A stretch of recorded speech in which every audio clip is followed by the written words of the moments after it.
reading scripts, it's like they love describing women as like badass, strong, like, and they're always like coming into a room and like they know everything, and it's like, oh, that's a strong woman. It's like, I don't want to watch that. I'm not like that. Like, I just mean that it's no longer 1937, and we absolutely wrote a Snow White that She's is not going to be yeah. saved by the prince. She's not going to be saved by the prince, and she's not going to be dreaming about true love. She's dreaming about becoming the leader she knows she can be, and the leader that her late father told her that she could be if she was fearless, fair, brave, and true. At this point, watching Disney implode has become more entertaining than anything they've put out in years. Snow White has become another prime example of what happens when the entertainment industry sacrifices storytelling on the altar of political posturing. The bottom line is that infusing messaging as a sort of a #1 priority in our films and TV shows is not what we're up to. They need to be entertaining. How did we get here? Well, it all started the way it always does these days, with a big smug announcement. Disney proudly unveiled Rachel Zegler as the new Snow White, clearly expecting applause for their progressive casting. Weird. We'll just ignore the fact that Zegler doesn't look remotely like the Snow White audiences know. Pale skin, red lips, ebony hair, the stuff the story kind of hinges on. No, the important thing was signaling to social media that Disney was on the right side of history. But things started unraveling almost immediately. Peter Dinklage threw the first grenade at the fairy tale. In January 2022, he slammed the remake, calling it a backward story about 7 dwarves living in a cave. You're progressive in one way, but you're still making that fucking backward story of 7 dwarves living in a cave. What the are you doing, man? And suddenly, Disney found themselves in a full-blown panic. Because when one of Hollywood's favorite actors calls you out, you have to scramble to prove you're even more progressive than he is. Then they made the decision to eliminate the dwarfs entirely. In their attempt to look enlightened, they erased the roles of 7 characters traditionally played by actors with dwarfism. Disney ended up actively excluding an entire community of performers who rely on these kinds of roles for work. The same people they claimed to be protecting were collateral damage in their crusade to look good for social media. And how did Disney patch this gaping hole in their story? They started by casting a diverse set of characters who weren't dwarves.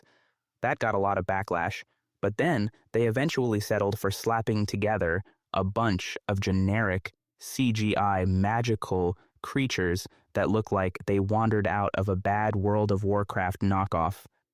They look hilariously awful. Does the prospect of a Trump presidency change your approach at all or concern you at all, given that may raise the volume yet again on this anti-wokeness kind of thing? No, look, The other reason this movie already looks dead on arrival is Rachel Zegler, an actor who is hell-bent on making sure no one shows up to this train wreck. If Disney's casting decision was the first misstep, Zegler's press tour has been the gasoline on the fire. I think I watched it once and then I never picked it up again. We've seen the interviews of her taking potshots at the original 1937 film, dismissing it as outdated and irrelevant. I just mean that it's no longer 1937. Like she just delivered some groundbreaking insight into the passage of time. But she didn't stop there. Zegler gleefully announced that her Snow White won't be saved by the prince and will instead be a leader, because apparently in the minds of modern Hollywood execs, you can't have a strong female character unless she rejects everything remotely feminine. God forbid a woman be kind, graceful, or inspiring. No, strength can only mean bossing people around and being angry at men. And Ziegler's disdain for the original film wasn't just implied, it was practically dripping from her every word. She mocked the idea of Snow White falling in love, rolling her eyes at the notion of romance as if it were some relic of the Dark Ages. She's not going to be dreaming about true love. She's dreaming about becoming the leader she knows she can be. She's not dreaming about true love anymore, Zegler said, clearly proud of herself for being so enlightened. It's funny, though. Zegler's idea of progress feels less like empowerment and more like resentment wrapped in a cheap feminist bow. And the irony is thick here. In trying to fix the original story, they've managed to insult both men and women. They're essentially saying that traditional feminine qualities, kindness, gentleness, grace, are weak and outdated. Meanwhile, men are reduced to bumbling caricatures, irrelevant and unnecessary. But audiences aren't stupid. People love the original Snow White because it's a story about love, courage, and hope, universal themes that resonate no matter what year it is. It's not about the prince saving Snow White. It's about her goodness and bravery inspiring others to come together. But Hollywood doesn't see it that way anymore. They're busy trying to score points with the online activist crowd, the same crowd that doesn't even watch their movies. What makes this all so infuriating is how predictable it is. We've seen this play out over and over again. Hollywood takes a beloved classic, injects it with as much political pandering as possible, and then acts shocked when audiences reject it. And yet, they never learn. They just keep doubling down, blaming the audience for not being progressive enough to appreciate their art. Have I done nothing to advance the cause? From my soapbox, I guess I'm not loud enough. I don't know what studio that is, but they were so proud of that, and all love and respect to the actress and to the people who thought they were doing the right thing. But I'm just like, what are you doing? When the trailer for the Snow White remake finally dropped after months of Disney pretending it didn't exist, it was like watching someone take a beloved family heirloom and slap a coat of cheap, trendy paint on it. The original Snow White was sweet, gentle, and genuinely endearing. This one, she's got all the warmth of a LinkedIn influencer posting about breaking glass ceilings.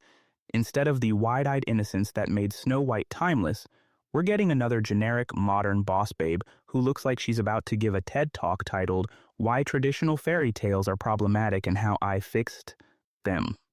Disney's clearly banking on that $300 million budget to distract us from the script, but it doesn't matter how much you spend if the end result looks like a fever dream made in a corporate AI lab.